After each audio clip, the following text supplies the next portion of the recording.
മോക്കുള്ള fees അയച്ചു കൊടുത്തു, ഭാര്യയ്ക്കുള്ളത് അയച്ചു കൊടുത്തു, ലോണിനുള്ളത് അയച്ചു കൊടുത്തു, പിന്നെ ഇവരുടെ അടുത്ത് നിന്ന് കഴിഞ്ഞ മാസം വാങ്ങിയ കടങ്ങൾ അയച്ചു കൊടുത്തു. ഇതെല്ലാം അയച്ചു കൊടുത്തിട്ട് കുറച്ച് പൈസ അവസാനത്തെ കുറച്ച് ദർഹംസ് എനിക്ക് കാണിച്ചു തന്നിട്ട് പറഞ്ഞു, ഇതും കൊണ്ട് വേണം ഈ മാസം മുഴുവൻ പോകാൻ വേണ്ടിയിട്ട്. ക്ഷമയുള്ളവര് പ്രവാസികളാണ്. നിങ്ങൾ ശ്രദ്ധിച്ചിട്ടുണ്ടോ എന്നറിയില്ല. അവർക്ക് ഒരു റൂമിൽ കിടക്കുന്ന സമയത്തുണ്ടല്ലോ, വാതിൽ ഒന്ന് മുട്ടി അടക്കണമെങ്കിൽ അവർ ഒരുപാട് തവണ ഇങ്ങനെ ആലോചിക്കും. ബാക്കിയിൽ അവർ കിടന്നുറങ്ങുക.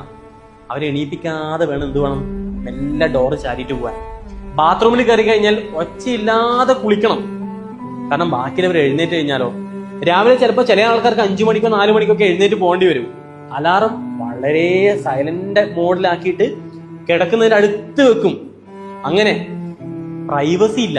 വീട്ടിലേക്ക് സംസാരിക്കുന്നത് മുഴുവനും തൊട്ടടുത്തുള്ള ആൾക്കാർ മുഴുവൻ കേൾക്കുക വിളിക്കുന്ന സമയത്ത്.